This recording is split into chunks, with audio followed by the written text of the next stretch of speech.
যেই ওমরের মেজাজে আল্লাহ পাক রব্বুল আলামিন কোরআনে কারীমের অনেক আয়াত নাজিল করেছেন, সেই ওমর সাহাবীকে ডাক দিয়া বলে, মুনাফিকদের লিস্টের ভিতরে আমার নামটা আসেনি, কারণ আমার বড় ভয় হয়, অন্তরের ভিতরে বড় ভয়, যদি মুনাফিক হইয়া দুনিয়া থেকে বিদায় নেই তাহলে তো আমার উমর কিয়ার কিয়ামতের ময়দানে চলবে না। হযরতে হুযায়ফা ইবনুল ইয়ামান রাদিয়াল্লাহু তাআলা আনহু তিনি বললেন, নবীজি আমাকে বলতে নিষেধ করেছেন, আমি কিভাবে আপনার কাছে লিস্টের কথা বলবো? সাহাবায়ে কেরামদের ভিতরে আল্লাহর ভয় কেমন ছিল? হযরতে হানজালা রাদিয়াল্লাহু তাআলা আনহু, মুসলিম শরীফের বর্ণনা 2750 নম্বর হাদিসের বর্ণনা। হযরতে হানজালা রাদিয়াল্লাহু তাআলা আনহু নবীজির কাছে আসলেন বড় পেরেশান হয়ে, বড় টেনশন পেরেশানি নিয়ে নবীজির কাছে আসলেন। নবীজির কাছে আগমন করে তিনি কাঁপতে শুরু করলেন। নবীজি বললেন, কি হয়েছে হানজালা, তুমি এভাবে কাঁপতেছে কেন? এবার হযরতে হানজালা রাদিয়াল্লাহু তাআলা আনহু নবীকে বললেন, নাফাকা হানজালাতু ইয়া রাসূলুল্লাহ, হে পয়গম্বর, হানজালা মুনাফিক হয়ে গেছে। বলে, কেমনে বুঝলা তুমি মুনাফিক হয়ে গেছো? বলে, যখন আপনার সোহবতে আসি, আপনার দরবারে যখন আসি, তখন দুনিয়ার কোনো চিন্তা থাকে না, দুনিয়ার কোনো পেরেশানি আমার থাকে না।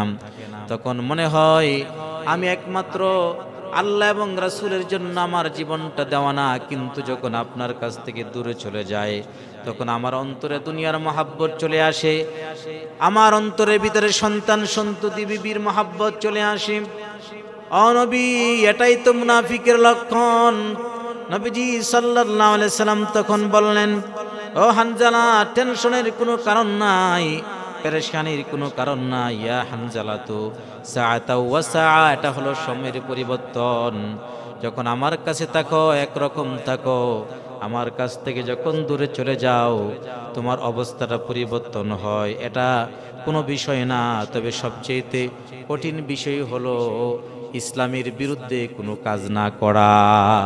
আমার থেকে দূরে গেলে তোমাদের ইমানের হালতের পরিবর্তন হতে পারে, কিন্তু ইসলামের বিরুদ্ধে কোনো কাজ করা যাবে না।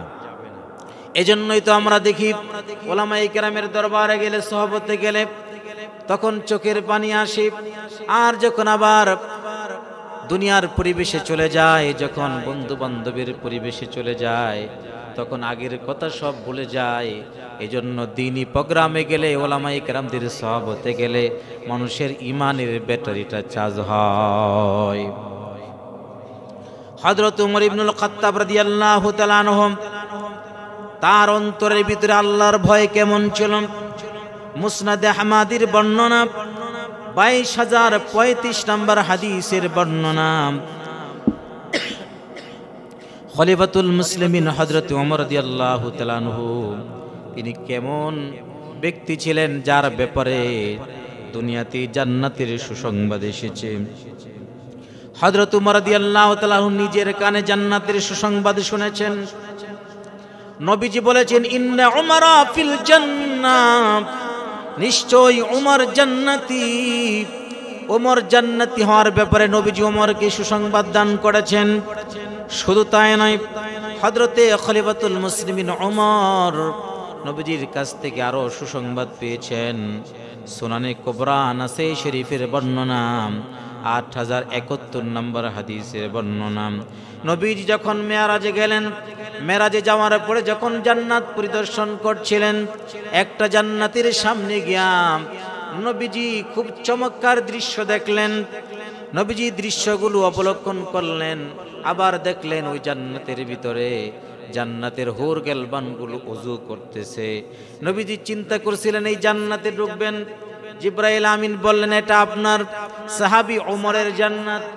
নবীজি আর ঢুকলেন না, কারণ হযরত ওমর আত্মমর্যাদা সম্পন্ন একজন ব্যক্তি। এজন্যই চিন্তা করে তার মর্যাদার দিকে লক্ষ্য করে নবীজি ঢুকলেন না।